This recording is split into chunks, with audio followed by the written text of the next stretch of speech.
We're going to call to order this regular meeting of the SAU Governing Board here on December 12, 2024. We are coming to you from the Hollis Brookline Middle School Library. My name is Carol Roy. I'm the Vice Chair of the Governing Board. I am filling in for our Chair, Tom Solon, who is participating electronically.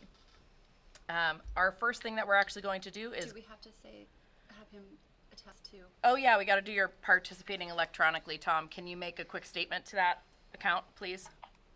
Okay, this is Tom Solon. I am attending electronically because I am unable to get to the meeting in regular manner. I am currently alone in the room, and I can hear the proceedings going on. Thank you, sir. Appreciate you. All right, our first item. Back at you. Our first order of business tonight is to actually go into a non-public session. I will accept a motion that the board go into, by roll call, go into non-public session pursuant to RSA 91-A:3, Part 2A, the dismissal, promotion, or compensation of any public employee, and C, to discuss a matter which, if discussed in public, would likely affect adversely the reputation of a person other than a member of the body or agency itself. So moved. Second? Second. All those in favor, go from this side. Tracy, You aye. gotta do roll call because of me. We'll get you. You're good. We were doing it anyway for non-public. Tracy, aye. Johanna, aye. Allison, aye. Raphael, aye. Carol Roy, aye. You, Tom. Tom, aye. Tom Solon, aye. Holly, aye. Krista, aye. Cindy, aye. Rob, aye. Unanimous. Board's going into non-public at 6:04 p.m. We will return for the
All right, we are back. Hey, we are back.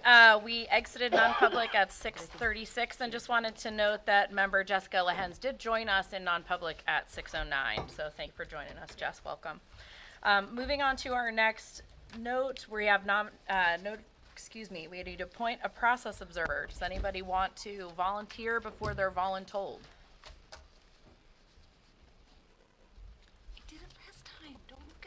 So it's Holly. Can always count on you, Holly. I appoint Holly as process observer I tonight. don't have a physical agenda, so I'm just gonna take notes. That works for me. We'll keep her honest. All right, do we have any nominations, resignations, correspondence, or agenda adjustments? we have an agenda adjustment. Okay, please do tell. I would like to remove the deliberative item for recommending someone for position of assistant superintendent. So we ran a process, we had a candidate, we made an offer, the candidate declined the offer, and at this point, we are going to move forward with reopening the search effective tomorrow morning. Excellent. Any questions, comments on that agenda adjustment? We're good to go. All right. Keeping this moving, we have an approval of minutes. Sorry, flipping through. This was from our October 10th meeting of the SAU 41 Governing Board with the following amendments. Page 7, line 40, delete the random F following context of. Page 8, line 46, correct the spelling of Facebook. Page 11, line 20, insert a period following policy. Page 11, line 33, insert 2 following easier. Page 19, line 35, replace the slash with a quotation mark. I'll accept a motion to approve as amended. So moved. Second? Me. Me. Johanna. Eating candy. Any discussion? All those in favor? Oh yeah, we got Aviva because Tom's on here. So let's start with you, Jessica. Jess, aye. Tracy, aye. Johanna, aye. Allison, aye. Raphael, I. Carol Roy, aye. Holly, aye. Krista, aye. Cindy, aye. Rob, aye. Tom? Tom, aye. Sorry, I forgot. Unanimous. Thank you. Aye. We got you, man. We got you. All right, and then we also have the SAU 41 Governing Board non-public that also took place on October 10th, 2024. As presented, I'll take a motion to approve. So moved. Johanna, second? That was Cindy. Okay. Sorry, I was looking at one and hearing another. Any discussion on the non-public minutes? Seeing none, let's viva voce all in favor. Jess, aye. Tracy, aye. Johanna, aye. Allison, aye. Raphael, I. Carol, aye. Tom? Tom, aye. Holly, aye. Krista, aye. Cindy, aye. Rob, aye. 10-0-0. All right, moving along. We are now moving into our FY26 budget public hearing. I will accept a motion that the board recess until the conclusion of the public hearing on the SAU 41 proposed FY26 budget. So moved. Second, Second. Go ahead. Jessica. Viva to accept. Yes. Jess, aye. Tracy, aye. Johanna, aye. Allison, aye. Raphael, I. Carol Roy, aye. Tom? Tom, aye. Holly, aye. Krista, aye. Cindy, aye. Rob, aye. All right. Unanimous. We're recessing at 6:41. We'll reconvene after the public hearing. So I'm opening the public hearing at 6:41 p.m. And I want to open the floor. Or actually, no, I'm just kidding. We're going to have you talk first, and then we're going to open the public input. Okay, did you want me to share this presentation? Yeah, would you like Okay, to? Let's give me go. one moment then.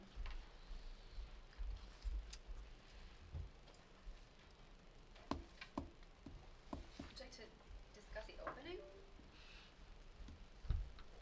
Pardon? Do you want to discuss, I don't know, open it up? While I Oh, sure. I was like, I don't know what's on your slide. It's been a day. We're fine. So the purpose of this public hearing is to present and obtain public input on the SAU 41 FY26 proposed budget. The presentation is going to be shown here, and there will be a copy that was included with our agendas and is available online for the public to take a look at as well. The SAU 441 Budget Subcommittee is comprised of the members of the administration and representatives from the 3 school district boards, the SAU Governing Board, and the Finance and Budget Committees of the 2 towns. The current year operating budget for the entire SAU is $63.5 million. It comprises the SAU at $2,434,995, or 4% of the total.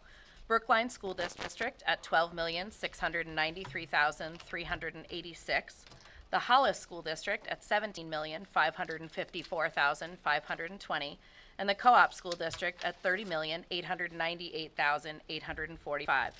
The SAU has 2,428 students, 488 employees, 523 volunteers, 160 coaching and substitute positions, and processed 10,518 invoices last year.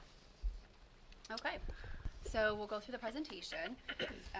This is the same budget that was presented at our governing board meeting in October. There were no changes being made, but I'll introduce the committee. So the budget subcommittee is made up of Superintendent Corey, Assistant Superintendent Bergskog, Business Administrator Kelly Seeley, Director of Business Operations Linda Sherwood, Brookline School Board Member Allison Mannion, Brookline Finance Committee Member Kate Elkins, Hollis School Board Member Carol Roy, Hollis Budget Committee Mike Levitt, Co-op School Board Member Beth Williams, Co-op Budget Committee Member Darlene Mann, and the Treasurer of the SAU Governing Board, Rob Mann. So if we look, we're going to look at the SAU budget as compared to the percentage of the overall budget. We're going to look at the departments. We're going to look at comparisons, the items that drove the budget, unassigned fund balance, how we're going to potentially use the fund balance, revenue, apportionment, and our warrant article that would be in question. So if you look, this is an important slide, although it doesn't seem like it's hugely important. We take a look at the SAU budget as compared to the overall budget of the Co-op plus Hollis plus Brookline and the SAU together. That has remained steady over a decade. So it's about 4% of the overall sum total, plus or minus a little bit, but so that's pretty important. So continue. SAU 41 by department, so there is the superintendent, assistant superintendent, with a total of 3 full-time employees. There's the business office, which is composed of 5.71 full-time employees. Maintenance is composed of 1 full-time employees. Human resources is 2.85 employees, full-time equivalents. Student services is 2.84 full-time equivalents. And then information technology includes 1 full-time equivalent. Okay, so if we look at our comparison of FY26 proposed budget to our adopted FY25 budget, the difference is an increase of $12,510. So the proposed FY26 budget is $2,447,505. Like I said, that's an increase that accounts for 0.5%, 0.5%. The adjusted budget, for those of you new to an SAU budget, is something special just for us here, and it is because the way the SAU budget is voted on, every voter has the opportunity to vote twice. They can vote in their elementary district, and they can vote again in the co-op. And it's the sum total of all those votes, yes and no, that determine if the budget passes. If the budget does not pass, it goes to an adjusted budget. And so if we look at the FY26 adjusted budget, it's $2,398,804 compared to the FY26 proposed budget of $2,447,505. So the difference this year is $48,701, which is a 2% discount, 2% difference, excuse me. And really, it's the FY25 approved budget plus any increases due to debt service, contracts, or other legally required obligations, minus any one-time expenses. So that's the difference. So the drivers of the SAU budget is, for the most part, salaries and benefits. We don't have any fancy buildings that we own. The SAU building is owned by the Hall School District. I love how you mentioned that after you talk about it not being a fancy building. Just putting it out there. Visit the interior of my walls and you'll see it's not fancy. Anyway, so the budget drivers are salaries and benefits. This budget includes a 4% increase and a projected savings of $31,000 due to a turnover, the retirement of the superintendent, and then the movement of the current assistant superintendent to the role of superintendent. Benefits, we're lucky this year, we actually know the health insurance increase. So the health insurance rates have increased 8.9% from last year, or from this year to next year, and dental rates go up by 5%. So those also have a factor in the budget that we're sharing with you. And that 8.9 is a standard increase usually? Yeah, so it's roughly around that? we typically budget at 8%. So this is a little bit higher than budgeted, but last year we budgeted 8%, and then when we got our actuals in March, it was 18.6% or 18.9%, I forget. Either way, it was way more than our 8% the budgeted. So the 8.9, we were pleasantly surprised. Across the state, that is considered a low increase. Perfect, Some thanks. districts are seeing a 25% increase in health insurance. So salaries and benefits make up about 93% of our total budget. The 7% is roughly $163,860. So if you look to the next slide, the budget distribution by category, wages up a small amount, benefits decrease, and so benefits sometimes are out beyond our control because we, by contract, offer benefits, and sometimes an individual employee would opt for a family plan, which would increase the costs, and then sometimes they opt for like a single, which would potentially decrease the cost, or go off of our insurance entirely. So that's one of those factors that in a budget this small has a huge impact on the net result. But here we have a decrease in benefits, and I will speak more specifically about that later on. Small increases in operations and maintenance, $14,000 increase in contractual benefits, a whopping savings of $80 in contracted services, $2,700 increase in expendables, a decrease in professional development, and that is because our Director of Student Services will complete the CAGS program to obtain that superintendent certification, so that is a decrease in $4,500. And then equipment and software increased $5,900. Gina, can you just say what our expendables might be? Paper, Okay. batteries for a clicker, Full-time. like fancy stuff like that.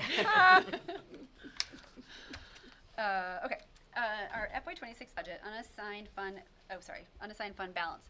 So the SAU is also, the budget is also a little bit different from our districts because there's no mechanism to return money to the taxpayers. There's no legal mechanism. So we keep unassigned fund balance, and our target is to maintain 7 to 10%. The fund balance had a beginning balance of $327,852, July 1, 24. There's expected use of the fund balance in FY25 that was approved last year in the FY25 budget, lowering our fund balance a little bit, but still above our targeted value. The projected fund balance use in FY26 is $5,150, which would give us right now an estimated fund balance of June 30th, 2026 of $269,469. So that puts us at 11% when our targeted range is 7 to 10%. So we're still in a healthy spot. What we like to do when we look for items for the fund balance is we look for items that are one-time expenses. We don't want to put a salary in there because the next year there's a huge hike in the budget and we don't want to see that. So the items that we've identified for the potential use is one additional computer at $750 and replacing aging computers and equipment such as file cabinets, shelving, monitors, etc. for $4,400. So the total proposed use of the fund balance is $5,150. So revenue, we have about $4,000 of indirect costs from grants coming in as revenue, and then that $5,150 that I just discussed is categorized as revenue, money coming in to the general fund. Bless you. Okay. All right, so what we do is we take our expenses, we subtract our revenue, and then the total appropriation is what results. So for FY26, right in the middle there, we're looking at $2,438,355. And how do we determine who pays what? So there's a calculation that is long-standing, tried and true, and Brookline's share of that dollar amount is $493,606, or 20% of the overall budget. Hollis's share would be $773,470, or 32%. And then the co-op's share is $1,171,279, or 48% of the overall budget. And that brings us to 100% of the budget. So that is where the individual warrant articles come from. So if you're in Brookline, you would have a yes/no vote on $493,606. And Hollis is a yes/no vote on the $773, and co-op is the $1 million, etc. And even though those are different numbers, those are the portions that individual districts would have to contribute. And so those are different numbers, but overall we just count up the yeses, and they have to be more than the nos. And that would give you the budget that's proposed as opposed to the adjusted budget. And that's what you would see. Shall the voters of fill in the blank school district adopt a school administrative unit budget of $2,438,355 for the forthcoming fiscal year, in which fill in your district's dollar amount is assigned to the school budget of this school district. This year's adjusted budget is, with a different dollar amount, a smaller dollar amount, assigned to the school budget of the school district, will be adopted if the article does not receive a majority vote of all the school district voters voting in this school administrative unit. And then we would look to see if the budget committee makes a recommendation and the school board makes a recommendation. And there you have it.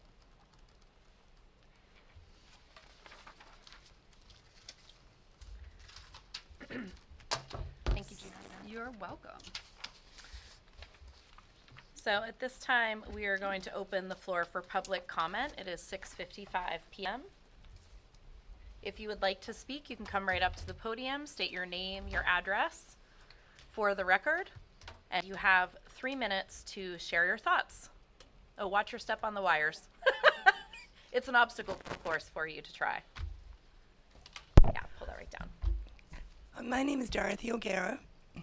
I live at 5 Westview Road in Brookline. And I just had some questions and some clarifications. I looked at the New Hampshire Department of Education Bureau statistics, and we have 2,332 students as of today listed in the district. And your NESDWC report lists us at 2,550 students. So I'm wondering how that happens. Why one report says this one thing and the Department of Education says another.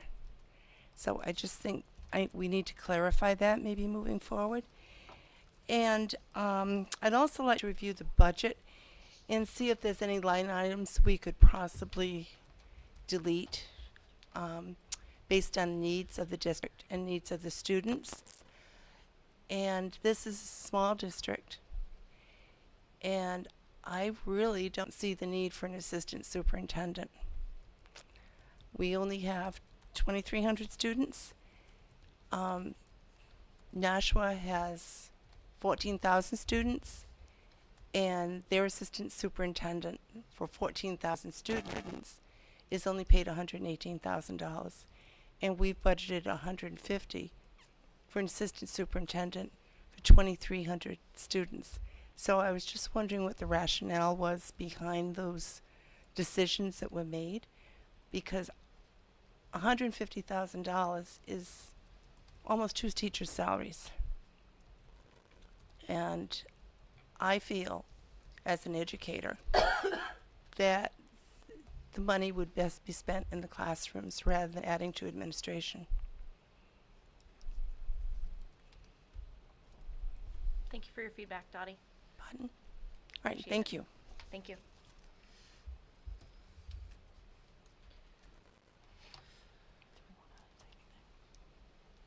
It's your meeting. So just to clarify why we thanked Dottie and let her go back to her seat, was simply because it's not necessarily a time for question and answers. It's time for us to gather feedback and input from the public. I am certain that your questions will be answered when we take it under our deliberative section. So we present it here and then we're going to talk about it. So we'll keep those in mind as we discuss. Thank you. Okay, are there any? I don't think I see anybody else. I think you are our only gallery member tonight. Thank you for being here. So we're going to close public input at 6:58. And I think at this point we can also declare the public hearing closed at the same time, and we'll move into our rest of our meeting. So public hearing declared closed at 6:58. Thank you for your presentation and the feedback, Ms. O'Gara. Going back and forth. Thanks, guys, for your patience. Too many pieces of paper going back and forth. All right.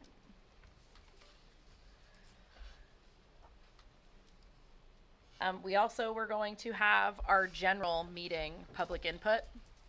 We're actually going to come back into our session, though. I think we need to mark that, don't we? Board reconvenes at 6:59 for the record. And now we have our general meeting public input. So if there's anything any member of the public wants to talk about besides what was in public hearing, you're welcome to come back up. You're good? All right. Sounds great.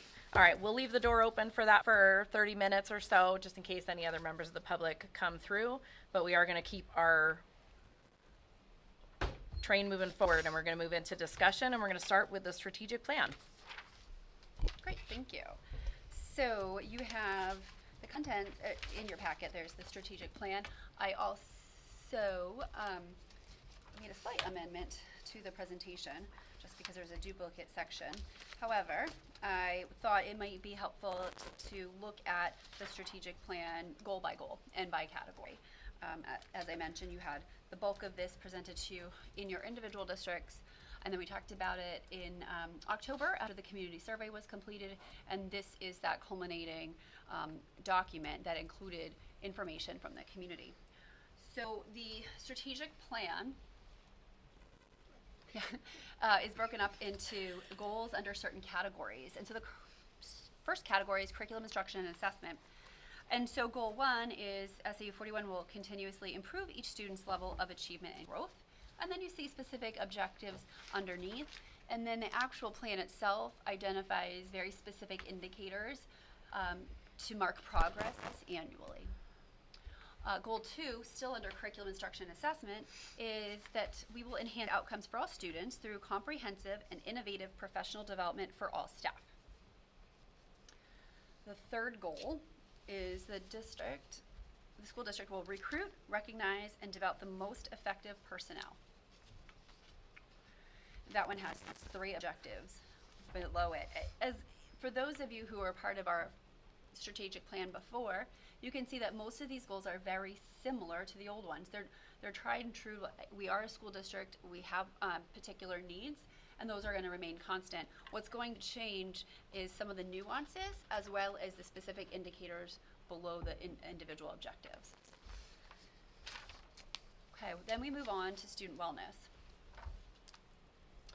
So goal 1 is SAU 41 school district will foster a safe and inclusive environment with a couple of objectives down below. Goal 2 is the school district will enhance its commitment to nurturing students' well-being.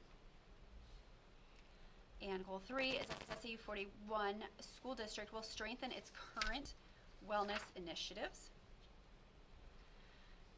And then the fourth goal is SAU 41 School District will balance academic achievement with holistic development. And finally, the SAU 41 School District will address challenges to student well-being.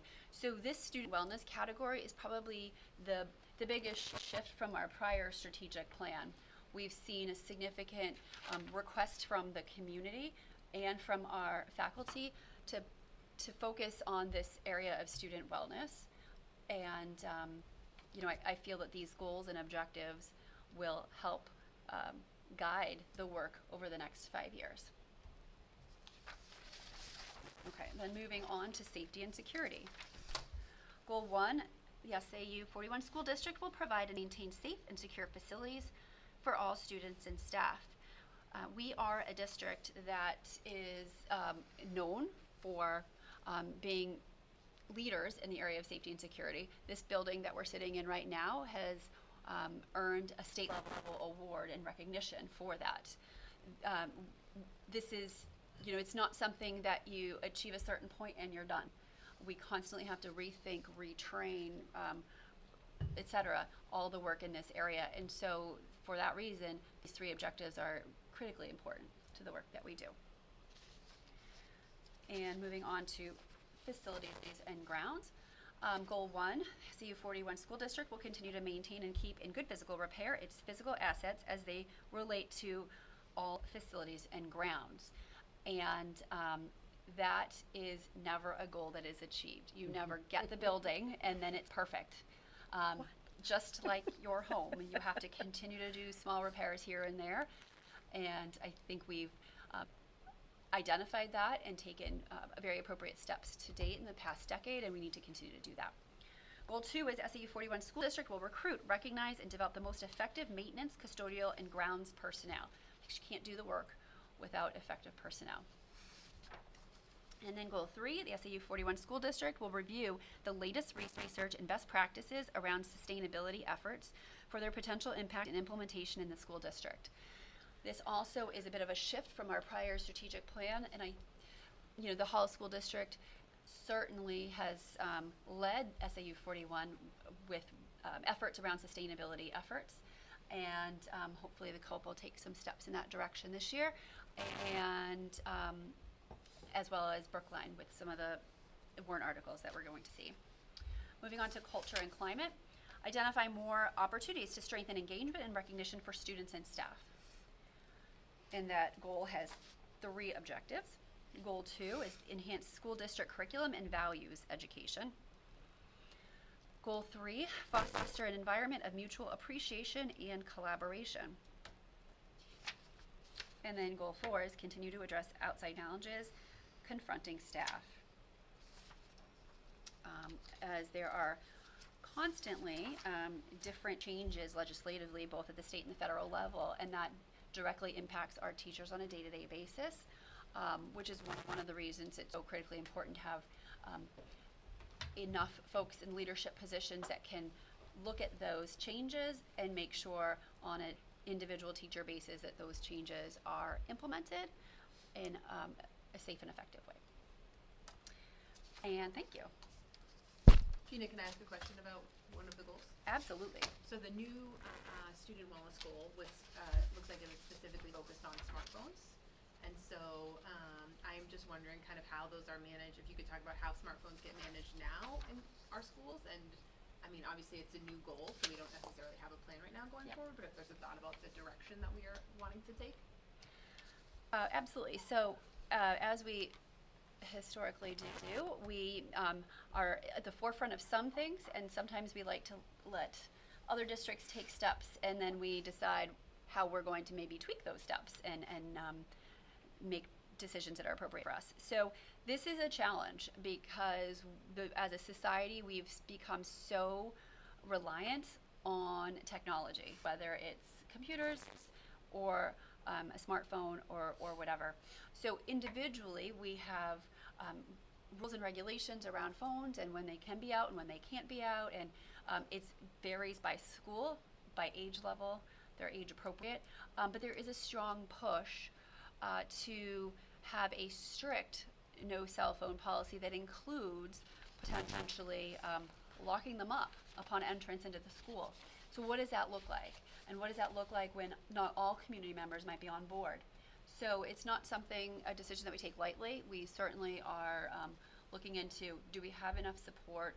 We've slowly but surely at our co-op provided documentaries for families and students surrounding the dangers of cell phones this day and age and social media.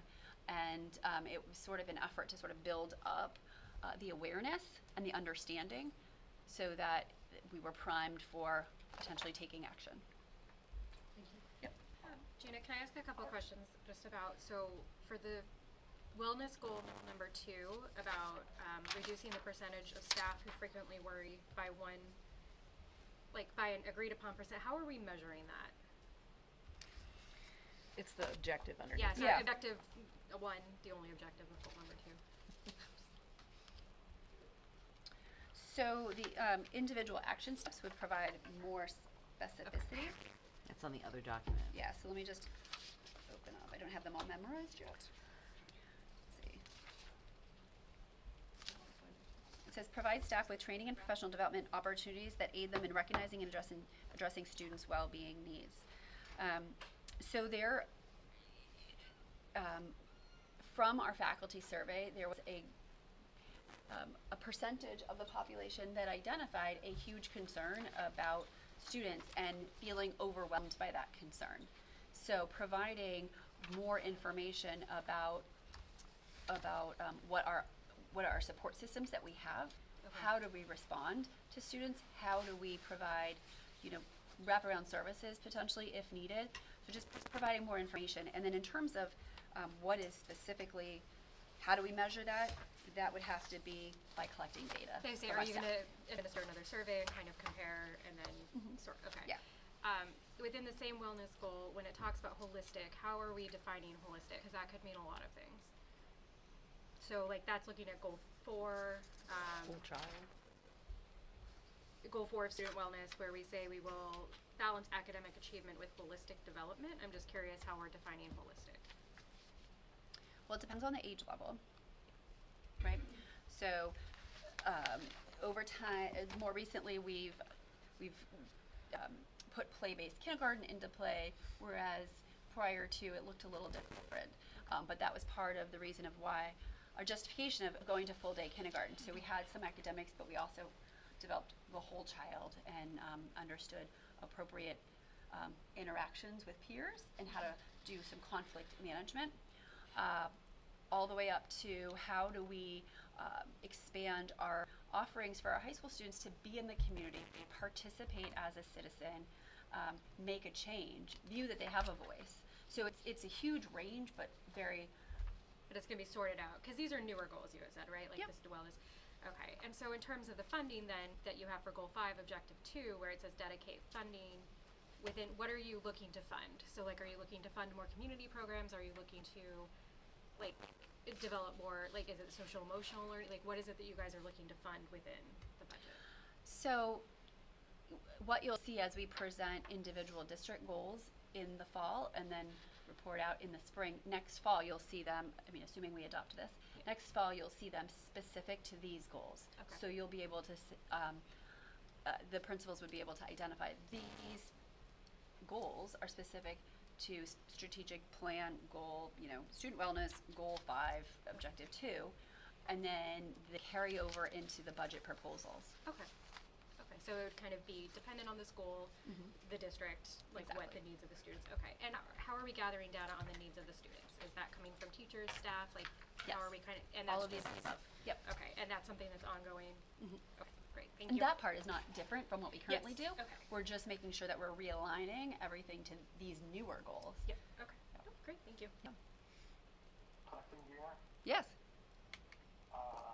Climate and culture, the culture and climate, goal 2, is enhanced district curriculum and values education. What is values education? Respect and empathy. Implementing lessons around respect and empathy.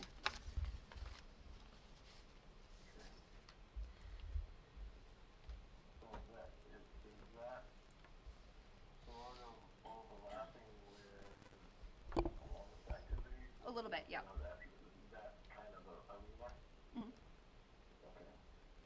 You're welcome.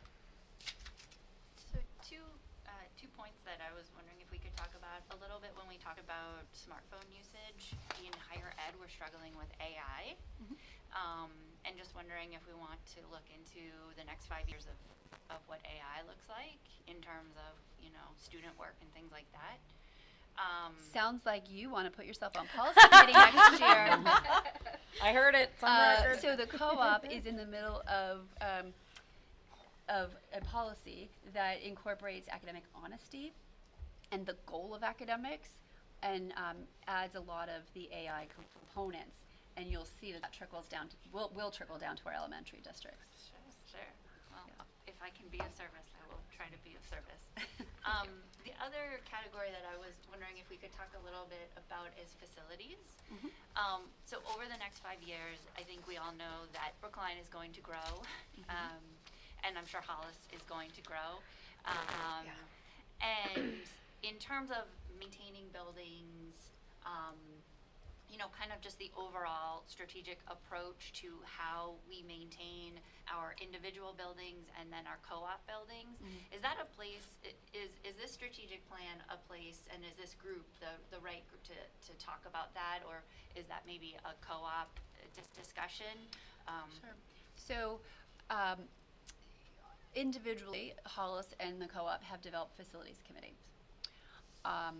Right now, the co-op school district has what we have said a standing facilities committee. So certainly there was monthly work to be done towards something that you will see on the warrant for co-op. But we're, like I mentioned, we're in a position where we can't ignore the buildings. There's no, free time where we can just take 5 years off. There's just constant upkeep and upgrade.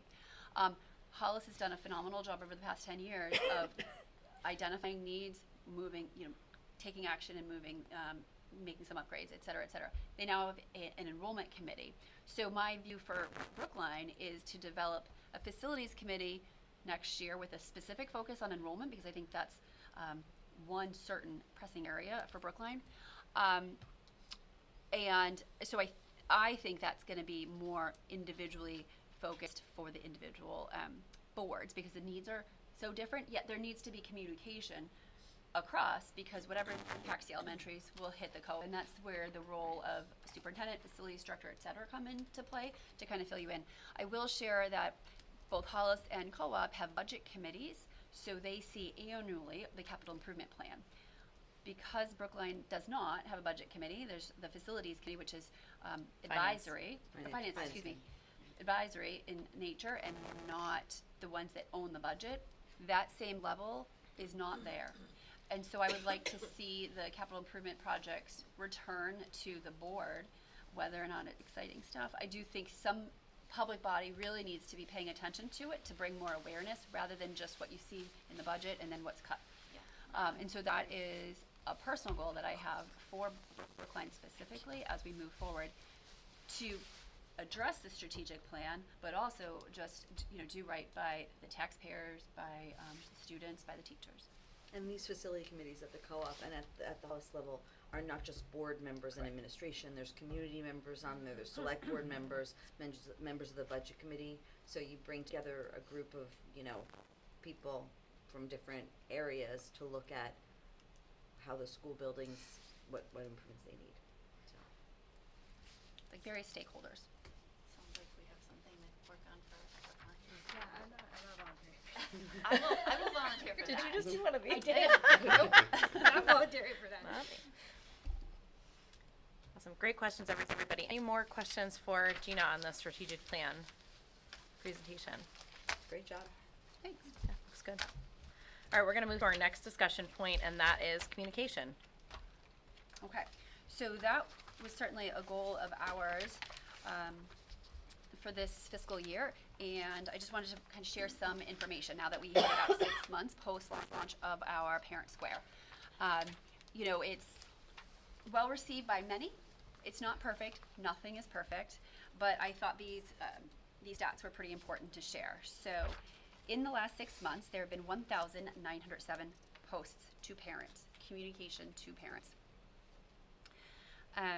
That would include district posts, so the superintendent newsletter, That includes school posts, 181 posts from the school district, like your Friday newsletter, etc. 1,490 class posts from classroom teachers, and then 228 group posts from various groups within the whole. Okay, Hall's primary is by far the biggest communicator. Nice job, Paula, and, as Al. and that is because your primary school, RMMS included, you have your youngest learners and the parents, potentially it's their first time their children is away from home all day long, and they have the most questions, and so we do a great job of each teacher sending out regular communication to parents that way. They've done a phenomenal job of making them very easy to read and good looking, if you will, really cute posts. And then as the students get older, or as the building is smaller, we have fewer posts. Certainly with the most, with so many classroom teachers at Hall's Primary, you're gonna have more posts. All right, so 99.99% of all families in our district are receiving our text alerts. That's awesome. So that is an improvement over our prior system, which, just to remind you all, our prior system stopped functioning and gave us no notice, and then they went out of business. So we had to make a very quick decision, and I think we made a really good choice here. 100% of our families are receiving email alerts. 85% of our families are using the app. The app is, I would say, more functional than just simply the emails or the texts that go out. So 252 of our parents have made comments back to posts or teachers, sharing their feedback. 670 people appreciate our posts. We need to have a social media intervention.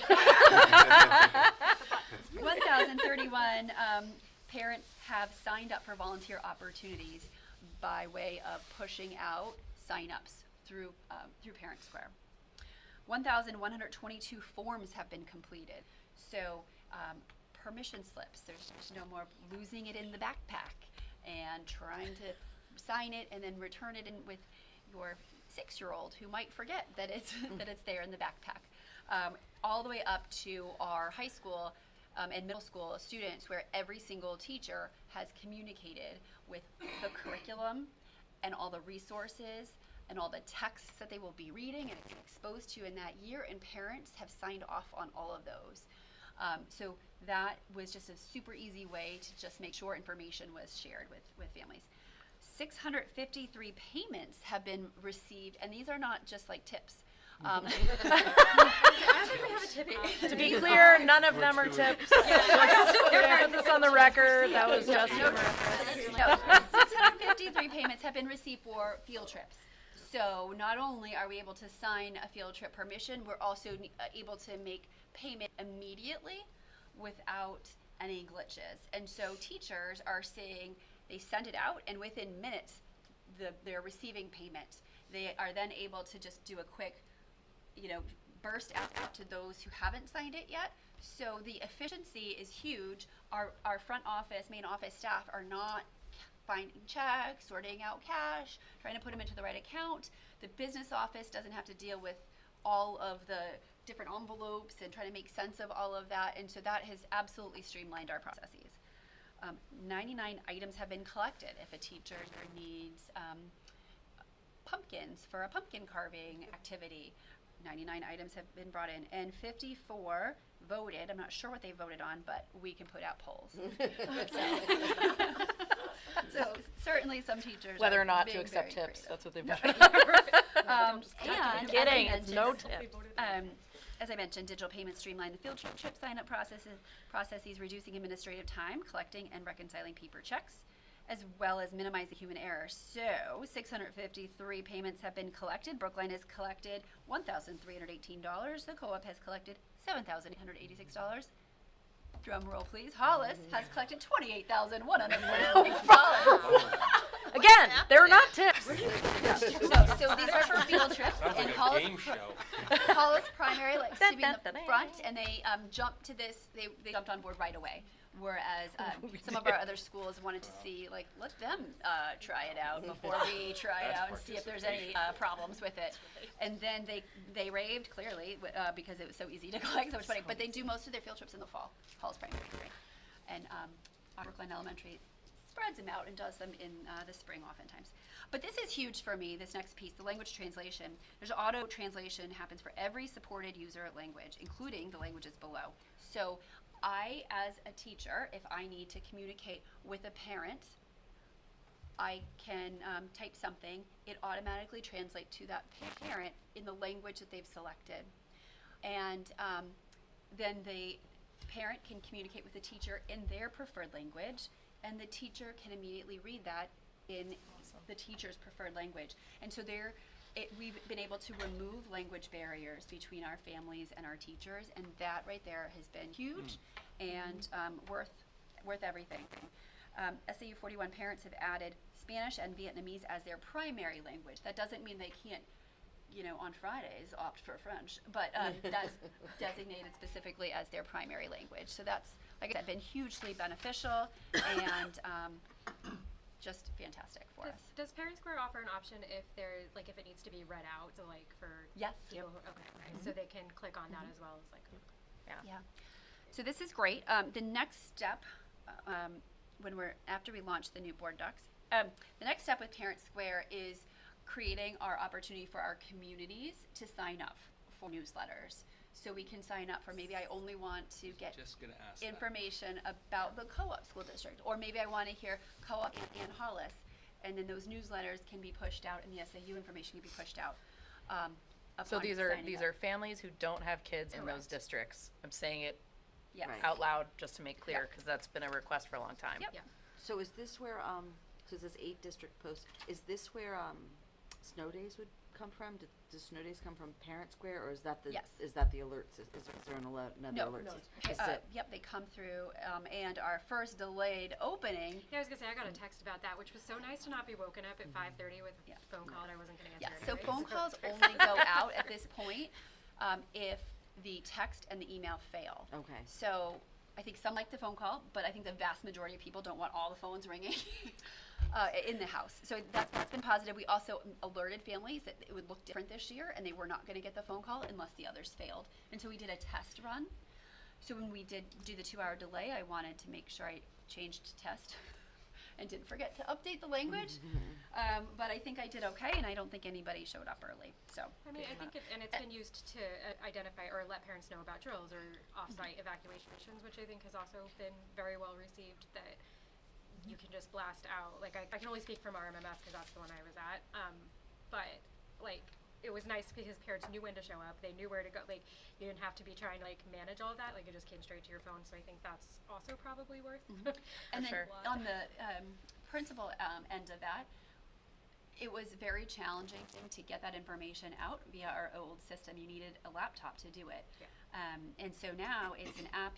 We have canned messages ready to go, so we can just pull that up and make quick edits and push it out from the phone. And so that just, like I said, makes Efficiency. efficiency. Well, is efficiency and it streamlines, right? If in, God forbid, we have an actual emergency, it's going to be a lot easier for safely to reunite and to manage without, like, so we can focus on the kids, getting the kids to safety without having to worry about, like, parents who are going to be frantically calling because they're getting the information that they need. Absolutely. At the same time. So going back to the snow day thing, will community members be able to sign up for that information, or is that more something that is to, like, emergency services focused?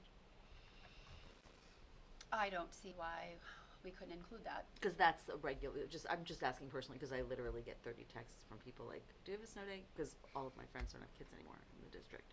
Sure. And Yeah. I don't- people want to know, Or even they'll though go they on Facebook. It's always on Interesting. Facebook, too. Yeah. Yeah. Yeah. I mean, we I absolutely. have quite a few friends who aren't on Facebook, and they just are like, how would we know? How So would they we just know? text Holly, and that's all. They need just to do. text me. So I want you to do it. Yeah, no, I mean, I wouldn't think that people would want that, but certainly we They can. could sign up We for could it, sign up yeah. for it, yeah. And that, like I said, that is, our goal is to get that ready, up and running by the end of the year. Our goal had been to get that up and running before annual meeting, and I'll tell you why we changed our goal. So we're in the middle of an upgrade to board docs The thing that has caused us to delay it by a couple weeks is our policy manual didn't fully move over, and I don't want another policy manual debacle. Yeah, So let's we're not do that. cleaning that up before we switch over, but our new board docs has the ability for folks from the community to sign up for alerts when any agenda has been posted, and to alert them of any meeting coming up. So that right there, I think, is critical to voters awesome. who don't have children in the district. That's huge. And board docs will house our policies too? It houses our policies Houses right them now. now. It does. Oh, Yeah. well, yeah, I do get them, but I was confused because you were saying that the policies are moving over. So it's a complete overhaul, upgrade to a new piece of software owned by the same company. And so they've migrated everything over, but there was a glitch, and some of our policies are listed 4 times, and then some of them aren't listed. And so I want to make sure we redo the migration, and so that we don't have to manually update them. Yes. Yeah, every let's not single do one. that. Indeed. Yeah, that was fun, one time. Gina, in addition to agendas, can people get minutes sent to them for those meetings, just like we do like from our town, for like select board meetings and PubCom meetings? I would have to, you know what, I think they do. I'm not 100%, but whenever something is posted as public, the alert would go out. So when the agenda is posted as public, those who signed up for it would be notified. And so minutes might be on the back end, but then made public on a particular date. And then I would assume, but I'm not 100% sure, that it's the same mechanism because it's the same switch of making them public. That's But they're something I not would like to sending them minutes, they're just sending the Alert that alert it's been and then you posted. have to They're go available. look at the go, minutes. or Yeah. would there be a link, like in the email, so you just click the link and it takes you there? Are we still More to figuring come. that out? I'm gonna let Okay. you know. All right, I don't know. Settle down, I'm Ann, just settle basing down. off of like, you know, I get this stuff from the town, and that's basically what it says. It's like, new agenda for BudCom has been posted, new minutes have been Yeah, posted. I would It's assume like it's the same, and you click on it. and you click on it, and it takes you right there. So it would just be nice to be that easy. I think it will be, Take away but stuff. I haven't seen it in. It's improvements. Good job. Yeah, we've done all the training, we're just not ready to flip the switch yet. Gina, just to clarify something related, the upcoming Power School update, where parents will be able to get updates about other schools, that doesn't mean that the general public could get an update about what's happening at Hollis Primary or RMMS. Is that parents from other? Parent Square? Parent Excuse me, Square.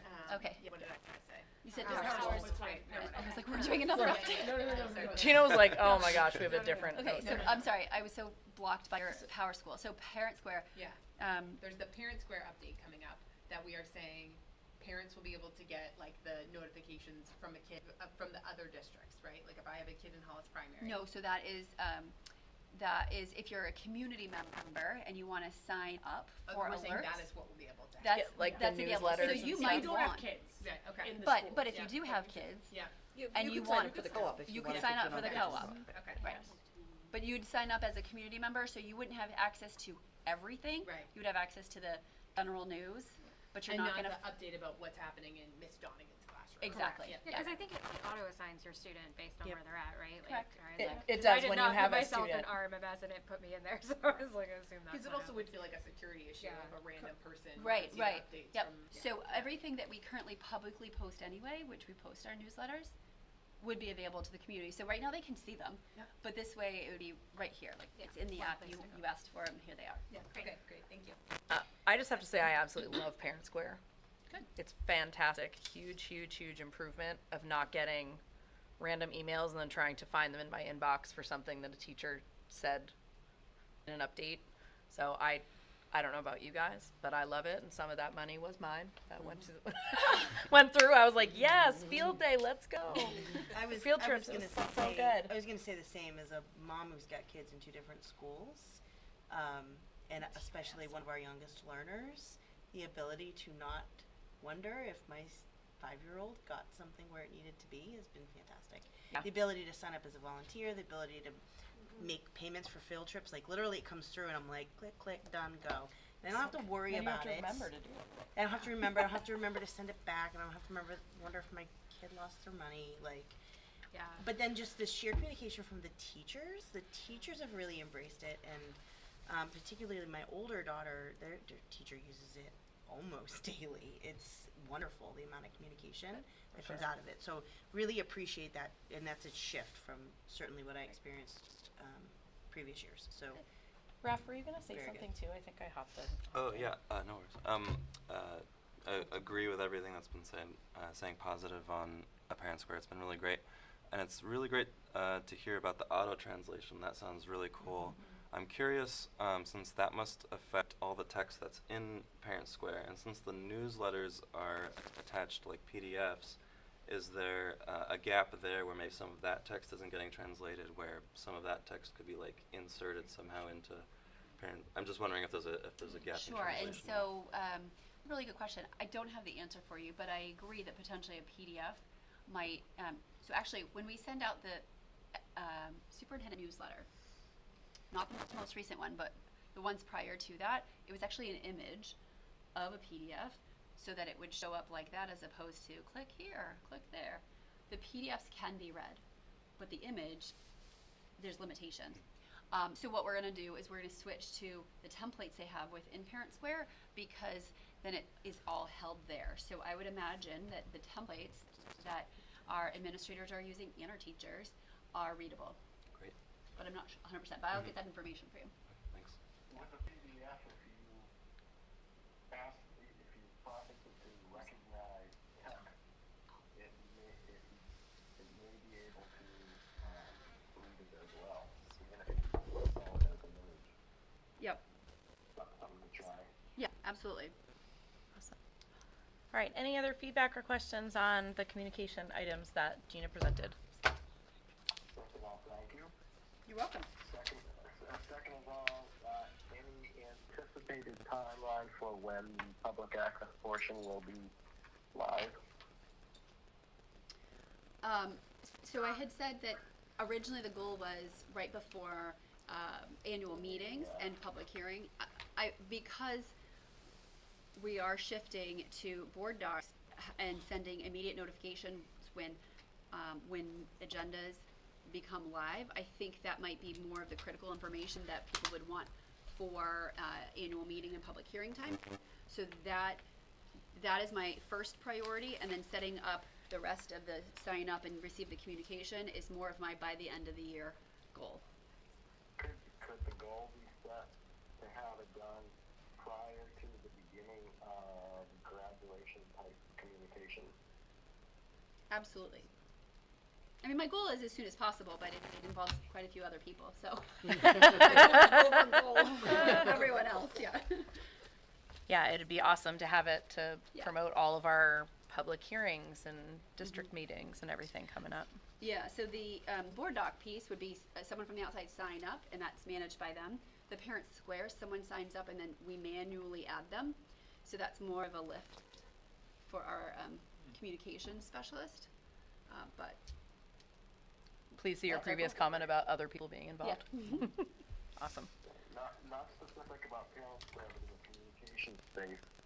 At the last meeting, there was a suggestion from board members that people could go ahead and create invitations for events. I'm wondering if that has been tried by anyone with any level of success. You mean on like social media? On Facebook in particular. I Has believe anybody done that? Brookline created an event for when. Yes, so I do that for, sorry, this is Johanna. I do that for like public hearings. I just create like an informational event, basically saying this does not reflect the viewpoints of the SAU or the school board. This is when the meeting is, this is how you can access it. Come. And so I've been doing that. I did that for a tax fair. I'll do it again for our December meeting, and then I'll do it for public hearings. So I've right now just been limiting it to, because I also am writing a dissertation, so I'm very busy. So I just have been limiting it to the ones that like I know the public really have been invested in. But obviously the links are there. I encourage anyone to log in. But yeah, that way at least it gets out, and I share it to both the Brookline group and the Hollis Brookline group. Do you get notified when people sign up for the event, or are they able to? Yes, it'll tell me if someone clicks on that they're going, or it'll also tell me as the event coordinator someone shares it. So I don't respond to anything once I create the event. Like I don't respond to comments or anything like that. But we definitely had some people log in and say, I didn't know that this tax presentation that we had in Brookline in October was happening. We had people log in that got some good information that they've already shared with other community members so it is working, so we'll see how it kind of works through the budget season, but that's kind of the plan for right now. Awesome. I'm just wondering if you might be able to send to the distribution, or send to someone at the SAU for distribution a real brief instruction set for doing what you're doing. I mean, I can type it out and send it to Gina. Yeah, that's if Gina wants it. Yeah, I'm just thinking that it sounds like a great idea, especially in the interim stage, if people within the other respective boards have any interest or willingness to do it. I think that sounded great. Thank you. Yep. Cool. Awesome feedback, everybody. Anything else? All right, I'm going to take the opportunity. I'm going to close the public input period at 7:38, as we've had no one else arrive. And now we're going to move into the FY26 budget discussion. Okay, so I'm not going to present it again, but I am happy to entertain questions or conversation with all of you.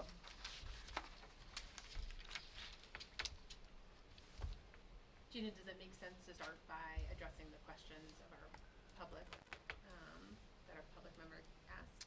Sure. You can, So her or we question- can. All. Yeah. So, her question was about, thinking about our school district is smaller than Nashua, and Nashua has an assistant superintendent, but do we? Nashua usually- has two assistant superintendents in the budget. Yep, okay. And maybe like talking through, I think that's maybe helpful for people to know, like all of the things that an assistant superintendent does and the value that they bring and why we need them. Sure. Can you give us your job description? Yeah, I know, I was like. No, I'm just kidding. Not the number of students, it's the fact that we have 3 districts plus an SAU that all have to be managed. So whether a district has 10 students or 10,000 students, there are a fixed number of forms and procedures that have to be created, especially for the DOE and the state. And we have to do it 3 to 4 times as many as a district like Nashua. Carol, do you want to repeat that just because it's going to be a little hard to hear? Yeah, sure. So Tom was just saying that the biggest difference and a big need for the assistant superintendent position is the fact that we are 3 separate districts that come together into a single SAU. So it's not being able to do one action that perpetuates through. I'm not doing a word for word on this, Tom, so correct me if I say anything wrong. But it's not being able to take a single action to perpetuate through all of the schools in a single district. You're having to do repeated processes, make different accommodations for different groups of people in the 3 different districts, and also contracts and all of those things. What? That each district in and of itself has to do all of the same regulatory work Right. as another district. So Nashua is one district, so it files one set of forms covering K through 12. We have 3 districts plus an independent SAU that all have to individually file that form. So in many activities within SAU 41, we have 3 or 4 times the amount of work that needs to be done by a single unitary district such as Nashua. Which would include everything from 3 times the number of grants. Yeah. Could you give some idea of how many meetings you go to in a year, and you and the superintendent, roughly? Sure. So each board has a meeting every month. The SAU Governing Board has a minimum of 4 meetings a year. In certain times of year, February, we have also public hearings for all of our boards. And then we have either annual meeting or deliberative session for each of our districts. And then sometimes we have special meetings for our districts. Sometimes we have additional public hearing requirements based on Bonds. on bonds. Petition warrant. Sometimes we have petition warrant articles that require an additional 2 meetings, one in Brookline, one in Hollis, for one petition warrant article, based on the content of the petition warrant article. Policy meetings. Budget committees. Budget committees, yep, so we attend, sometimes we send a representative, sometimes we attend directly the budget committee meetings, so we can understand, the, direction of where the budget needs to be, and then take that back to the board and the SAU to make adjustments from there. So those are just night meetings. And to point out just something that we've discussed as a board before is that attendance at these meetings has to be by somebody with a superintendent certification or title. Superintendent has to preside. Correct. In these So, right, so when you're talking about however many meetings you just outlined, that's unsustainable to expect that to be done by a single individual. And you also preside over negotiations of 6. 6 collective bargaining agreements, correct, as opposed to potentially 2 in one, a single district. Well, and SAU. at times these meetings are scheduled on the same night if we're accommodating holidays or different schedules. I think at least, I've only been on the board since March, but already there's been at least 2 meetings where Gina was at one night, Andy was at one the same night. So that's another thing to consider as well, is that there often has to be a split to accommodate, so because no one wants to meet on Christmas, that's not what we want to be doing. So that's important to note, I think, So as well. all this, I'm sorry. Oh, no, I'm not done. Yeah, no, go So all this activity is regardless of student population. Correct. These things have to happen and will continue to happen whether we have 100 students or 100,000 students. I would argue sometimes it's actually more challenging with fewer students because we have certain needs, legal requirements for students, and if we have a smaller need, we still have to fill the need. But we have to think creatively about how we're going to do that without a huge budget impact. And so then we start thinking of creative ways to have shared employees across separate legal entities, and then managing on the backside, how do we allocate the costs relative to those shared employees. And it's really important for people in the public to remember that even though maybe 10 years ago we may have had a few more students than we have right now, the regulations, the rules, the special education, student services, all of those have expanded exponentially. And so you can't really look at where we were 10 years ago or 15 years ago or 20 years, it's where we are right now.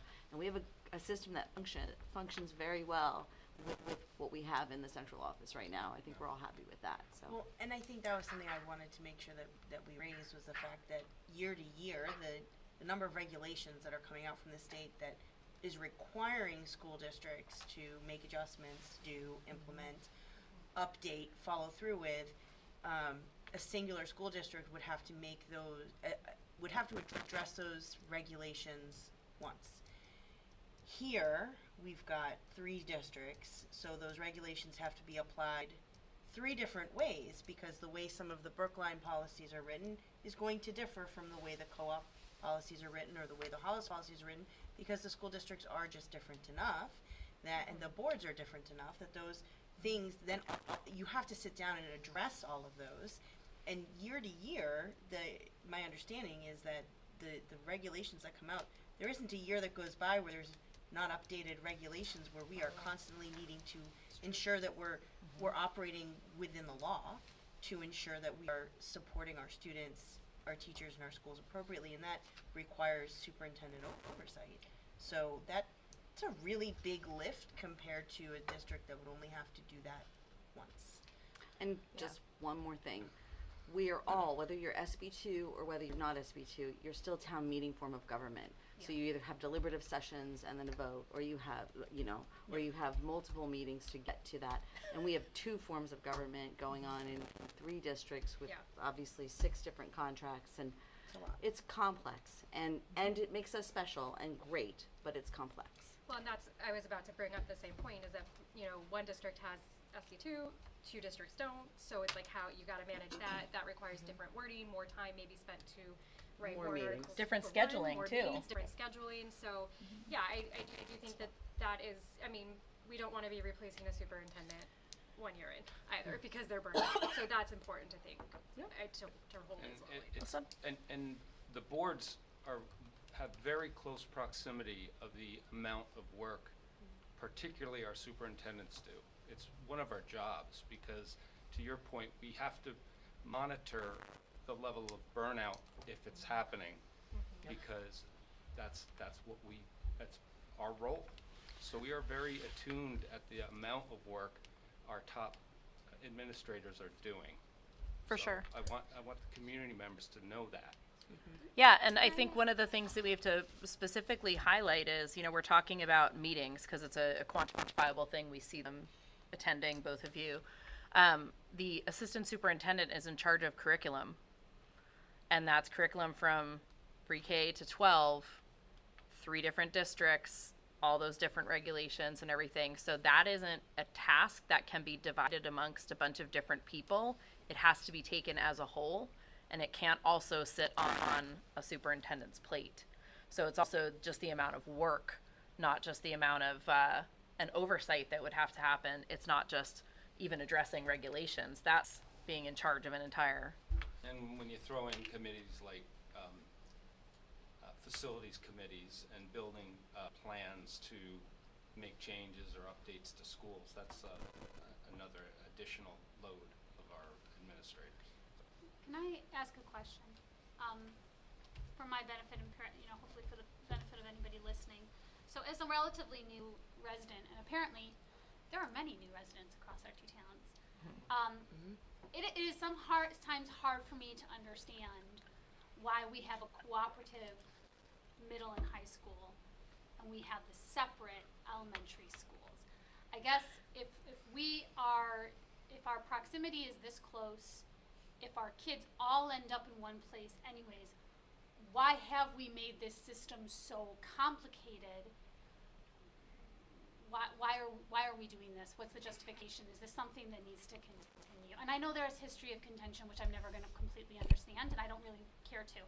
But I just think, if we're looking for if we believe in the science of reading, if we're getting common math, if we're talking more about vertical alignment, I know that was something that we talked about with candidates about, and we know that that's what's good for children, and it would make administration more efficient, maybe more sane, therefore again more efficient, maybe even reduce our costs at the administrative level.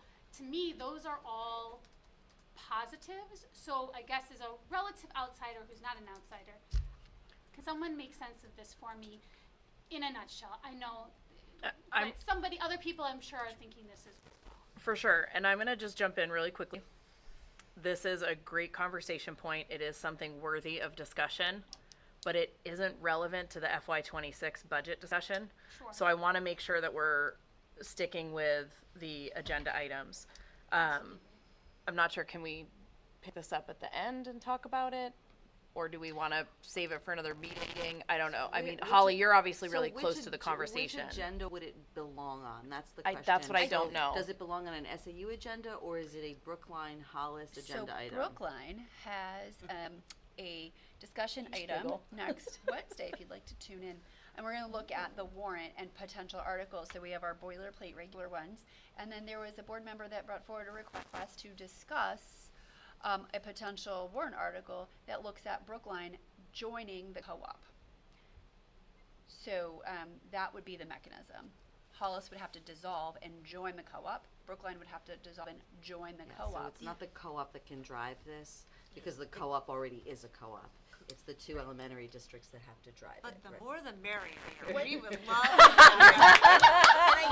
And I think to that point, I think the districts that are not currently in the co-op, which is 7 to 12, there needs to be, I know there have been studies done on what it would take to dissolve it. The opposite needs to happen. There need to be studies done on the impact of having a K to 12 co-op. Yeah, I just think the where it belongs is in the agendas of the 2 elementary districts, to have those conversations. Correct. To get the public input from their districts, and then they would work towards whatever the process is, and I'm not up on that, but whatever the process is to become, that's something to, the state has answers for all sorts of people. But I do think at some level it belongs here, because we manage the SAU 41, which if then it's a co-op, I mean, eventually it's going to come here, and Right. I think maybe at a future meeting, us having a discussion about it as to, even just how the board feels about it and just putting it out there. I think there needs to be multiple conversations Absolutely, happening but I think you in have to different start veins. it there. You have to start Well, it where, yeah.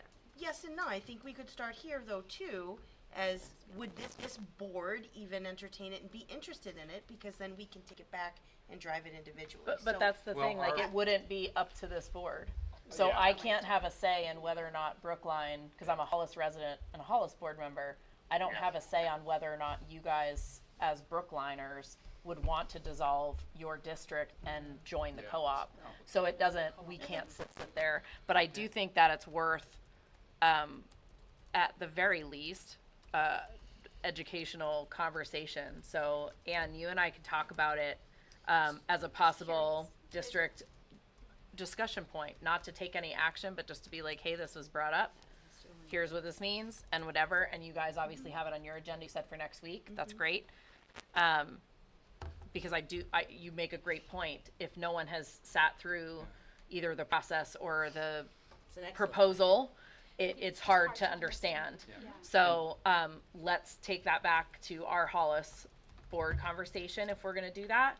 And that way, if it comes to fruition with either town, school district, that they would like to elevate it, it's only after that that it would come up to here. And I think we need to just understand that this board, or this entity, only really oversees the building at Forlun Lane. We can't push anything down into the districts. Right. They are solely self-governed entities, so. But just as a group hard. that never really gets together, right? Like, we'll be a Brookline board, and you'll be your Hollis board, and you'll be your co-op board.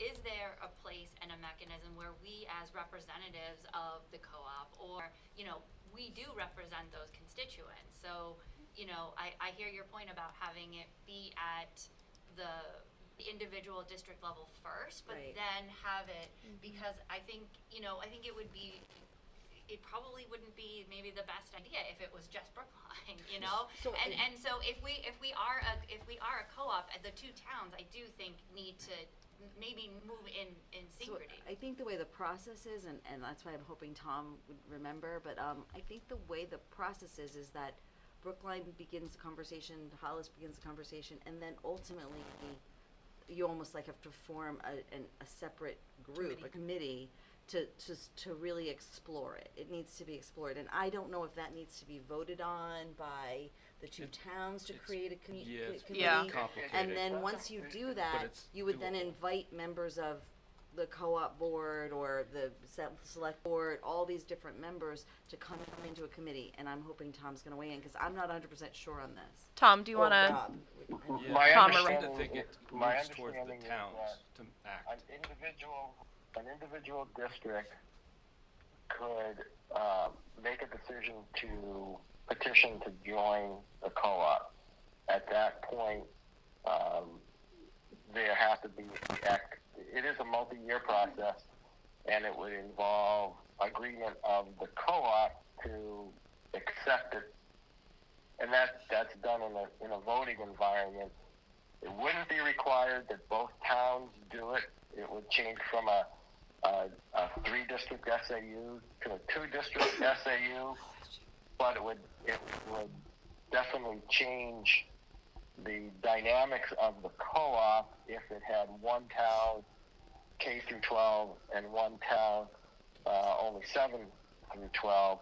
So it would be complex. One thing that could happen is separately or in concert with an SAU meeting, you could have all 3 boards agree to have a joint meeting where each board, I think, convenes independently, simultaneously, just like we do sometimes with a budget committee and a school board. I think that would be possible if they wanted it to have it sort of like as a working session.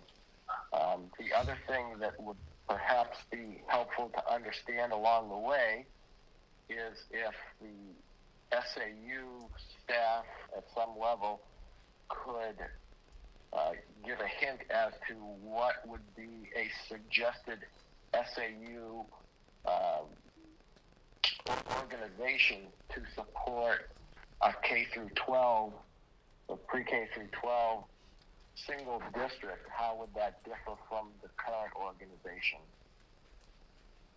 Right, and I think that feeds directly into the conversation that prompted this of we're complex, so we have higher costs because as an SAU, we're managing 3 districts. So how does that then affect our SAU budget if all of a sudden we're down to a single district? So Right, is it really less work to have one payroll operation that covers K through 12 co-op wide? Is it really purchasing more efficient and things like that? Scales of economy and scales of efficiency, so yeah. Yeah, so I think it's a very worthwhile effort, but I do agree that the first step is for at least one elementary district to express an interest in it, because other than that, it's just an exercise. But I do like that idea of having 3 boards convene as like a, separately but Yep. workshop together. It's kind of like what we do with the budget committees. We have our Right, separate when we have a joint meetings. meeting with the and it's budcom, like, two we could do separate that. meetings, but they're happening at the same time.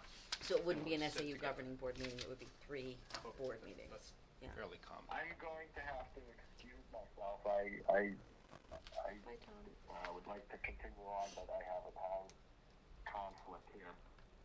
So thank you all very much. Thanks, Tom. Thank you, Tom. I'm leaving as of whatever. 7:58. Thank you. Thanks, Belle. Good information. So now we don't know where we have to take this next steps if anybody wants to have the conversation within their own districts.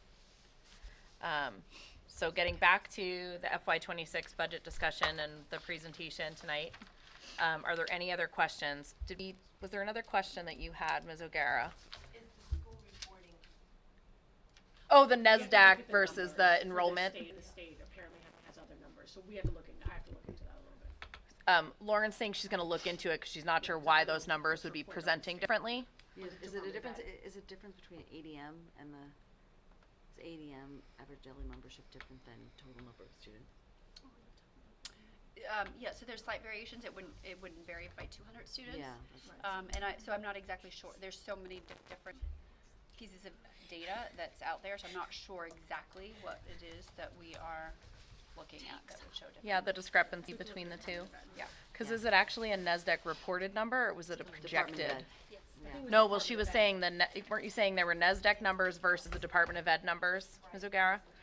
So if the NESDAQ numbers So the are NESDAQ numbers predictions. The NESDAQ numbers are reported by me to NESDAQ based on our BOY enrollment that was sent to the state of New Hampshire. So the same numbers went out. What they did with that is. And how often do you give that to them? So those are uploaded, it's a October 1st enrollment.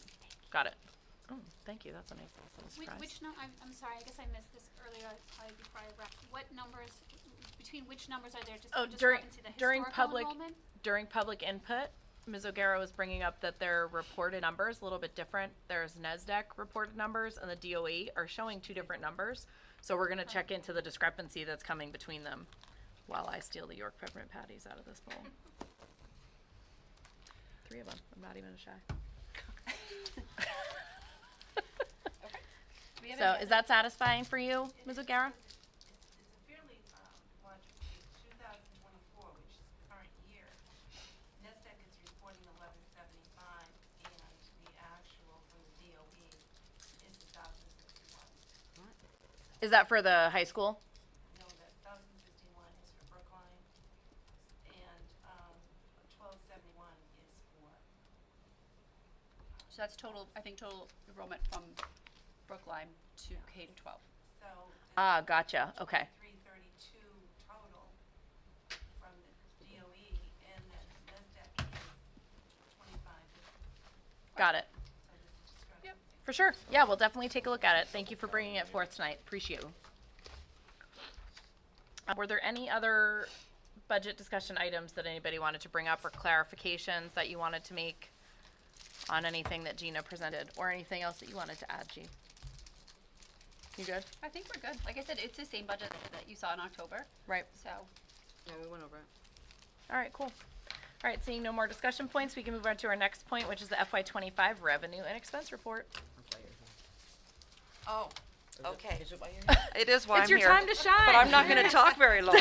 But I want to just say, on my way here, my dad is 96 years old, and we were on the phone. And he doesn't really know what I do. I just said, well, I'm going to a budget meeting. And he said, well, Linda, because he gives me advice. He's 96, he likes to give me advice. He said, Linda, keep those books in line. And I want to let you know I am doing that. Dad, I am doing that. Thank you. So, let's see, quickly. We have a budget this year of $2,434,995. And right now, we're projecting that our revenue expenses will break even for the year. Excellent. In expenses, we are under budget by $44,000 because of benefits. And by that, I mean health and dental insurance, we're saving $10,000, and New Hampshire retirement, we're saving $24,000, all due to enrollment changes. Remember, we do the budget a year in advance, so we don't know who's electing what. Oh, of course. So that's the explanation for our being under budget on the expense side. On the revenue side, we have $9,000 in the miscellaneous item, that is bank interest, which we do not budget for. And then the big item is the use of the fund balance. Last year, we budgeted to use $53,233 of our fund balance as a source of revenue. But because we're under budget right now, due to the savings and benefits, we don't need to use the fund balance. So that doesn't mean we're not spending money on those items. The items we targeted to use for the fund balance, we're still spending, but we don't need to use the fund balance we can use our operating budget. Does that make sense? Yes. So at this point, the bottom line is that our projected expenses equal our projected revenue, and the fund balance will remain where we started the year, which was $327,852, which is 13.5% of our total budget, slightly higher than our target range of 7 to 10%. And I can take questions on details if you have any, but that is a summary of where we are right now with our projections. Excellent. Your dad is wise. Say He that. keeps me in line. Any other questions, comments from that? All right. Thank you so much. We appreciate you welcome. hanging out with us You're welcome. for your line. All right, our discussion points are finished. We're going to be moving into deliberations. We removed our first deliberative item via agenda adjustment at the beginning of the meeting, so our next one is going to be to see what action the board will take regarding the proposed FY26 budget. In our outlines, there are 3 possible motions. I think we're going to need 2 of them, right? The first one is to propose an amendment to the FY26 budget. The second is to allocate the sum of the $5,150 from the unassigned fund balance to be used as a revenue item in the FY26 budget. That was part of Gina's presentation. And the third is to approve the FY26 budget in the total amount that was presented. So I'm happy to take whichever motion someone would like to make, and we will discuss it.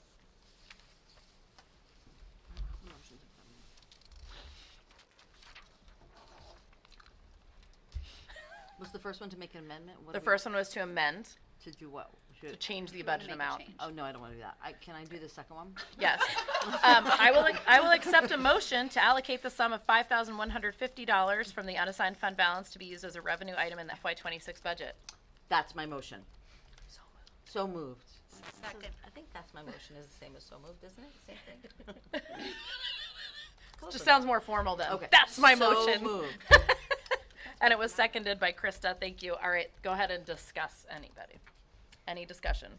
Okay, I hate math. I'm just gonna preface with this, but so that just basically say that we're moving that 5150 into the 26 budget to be used there. Yes, so we're going to reduce, reduce the budget by $5,150, but with the use of the unassigned fund balance, Okay, great. since those are one-time expenses. Yep, and those are for the grants / indirect costs. or no, excuse me, I'm reading the wrong thing. Clicking it. That was to buy an additional computer. Okay. And to do the replacement computers and equipment on their regularly scheduled aging inventory Excellent. Okay, Roll. great. and other equipment like filing cabinets and things. All right, any other discussion? I just had a question.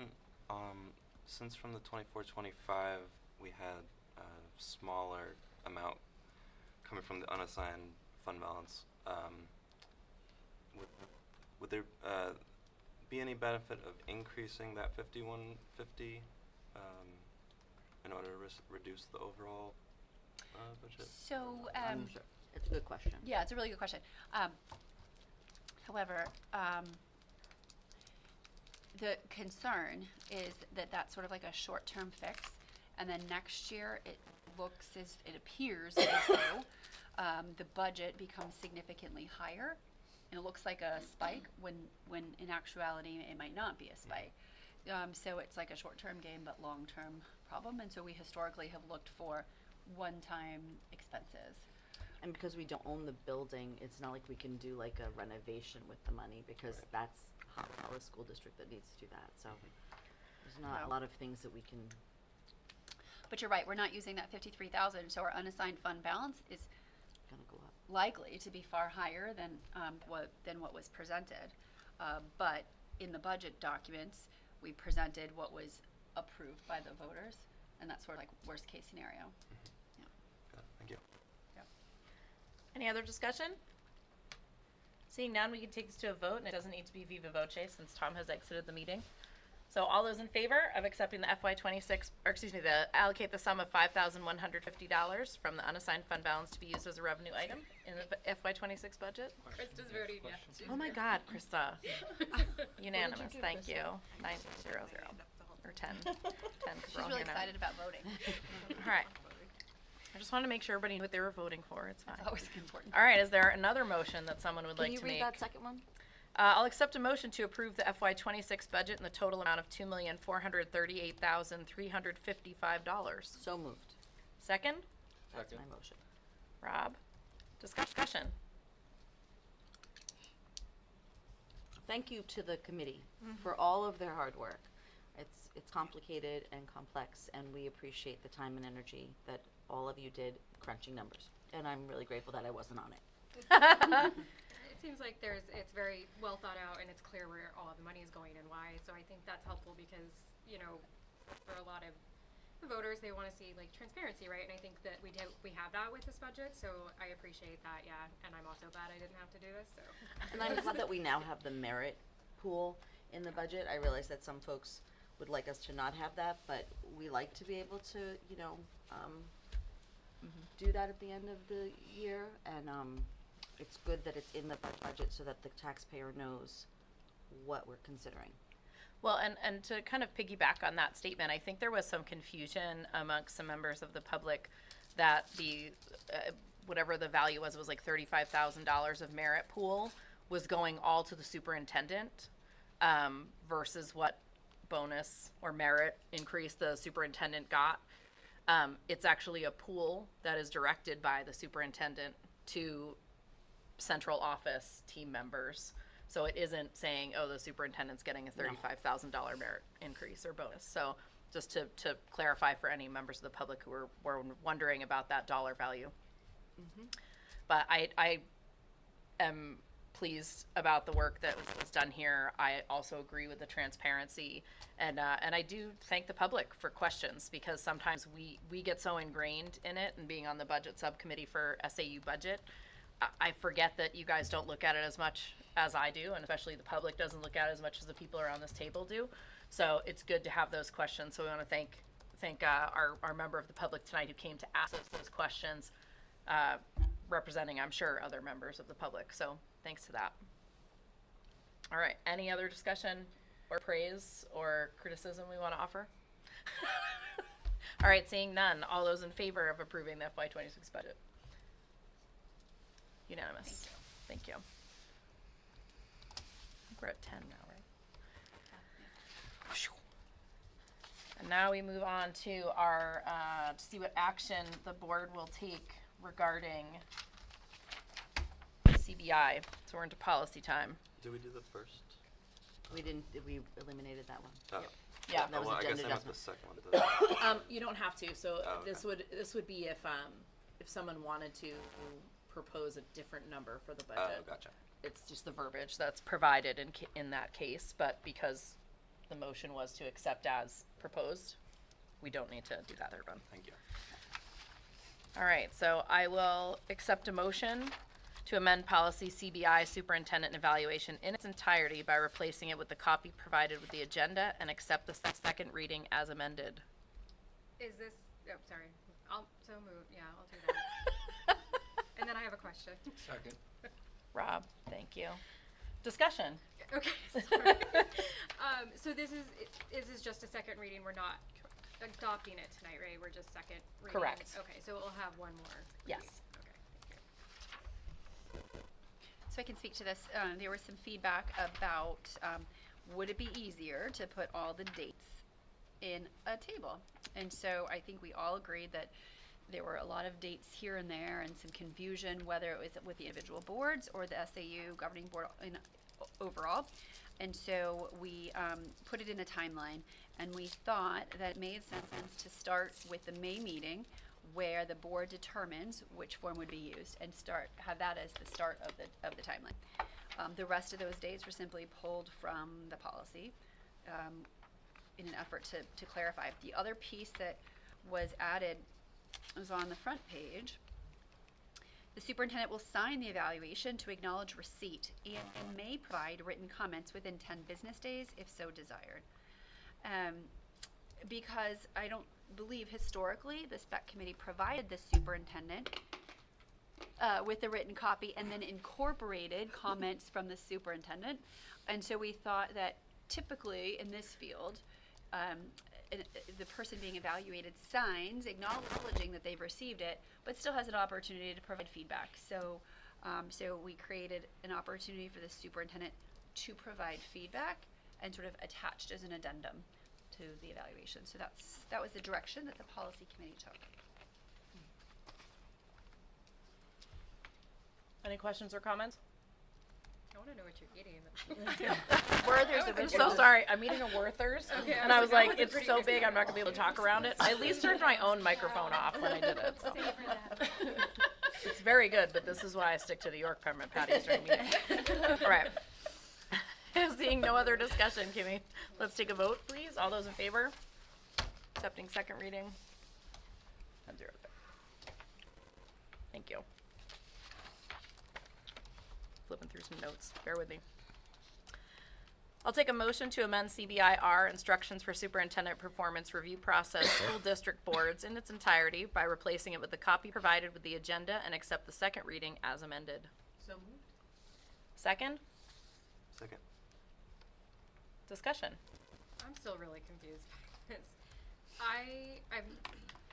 So I looked at it, but I don't know, I just still feel really confused about like who's supposed to be doing what and who's not doing what.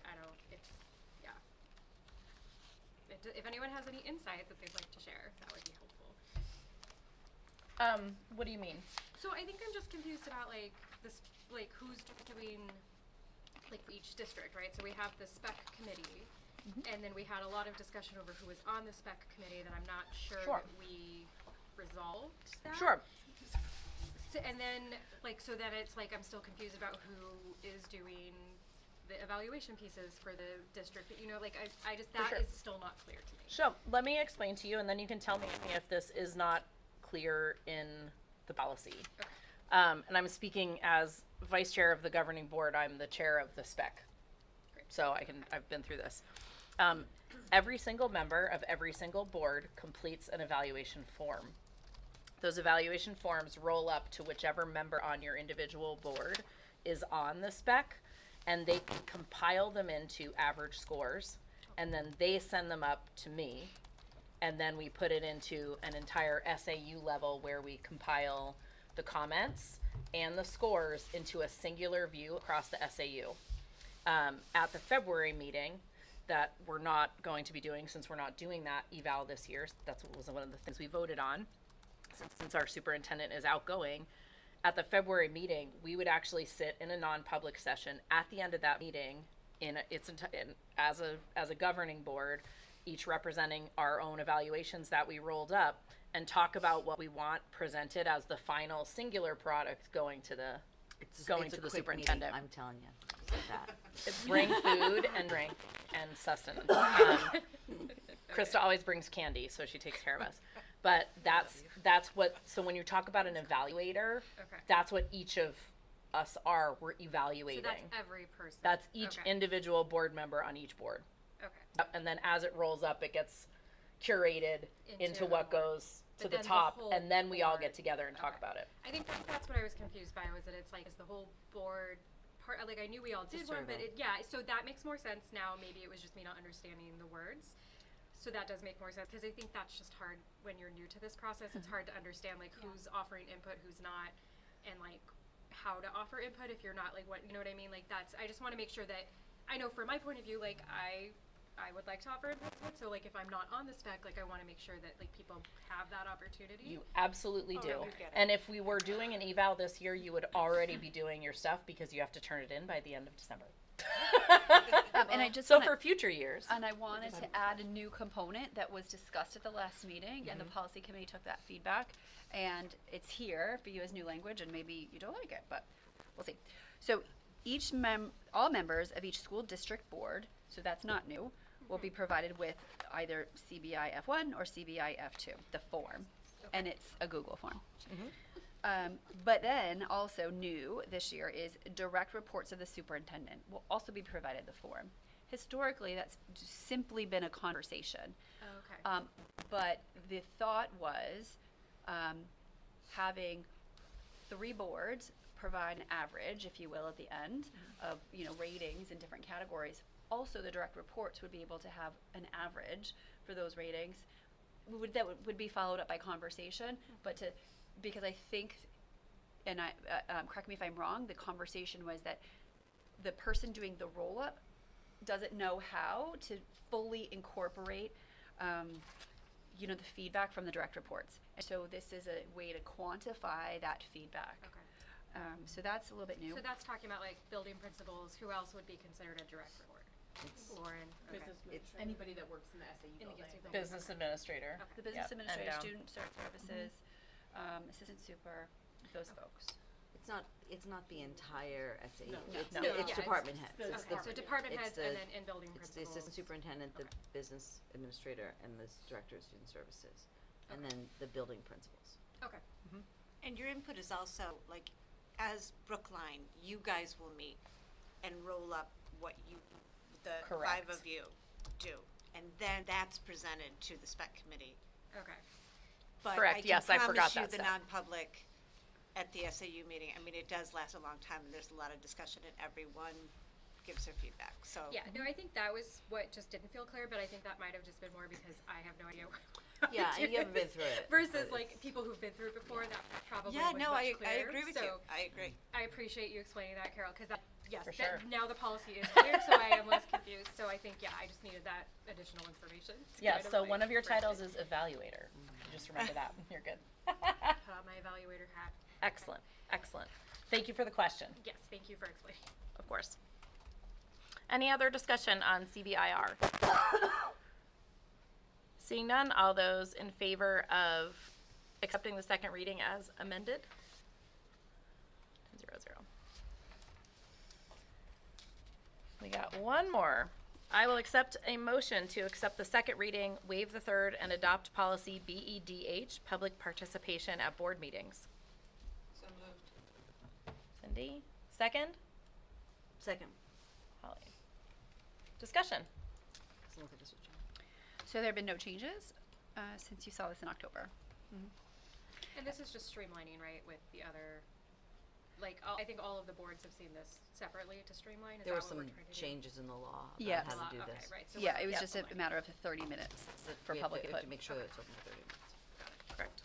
All right, any other discussion or questions? This one we're adopting, right? Correct. This is waiving a third and adopting. I just want to know what I'm voting for. That's always important. Girl, that's why I try to repeat it and then I called the wrong Always thing. a good move. Yeah, I'm like, okay, like if I vote yes, this is gonna be perfect. It is good to know. All right, all those in favor of accepting this in the second reading, waiving the third reading, and adopting policy BED8? Unanimous. Thank you. Okay. Now it's time for the report out from our process observer. Well, I think we are early, which is amazing. We had some really great conversations about the strategic plan, communication plan, the budget. I think we went over a lot of great things. And I commend you for getting us done by 8:22. Roll it on, my friend. I'm all done. Awesome. Thank you so much, Holly, for participating and for volunteering. Yeah, I'm not doing it again.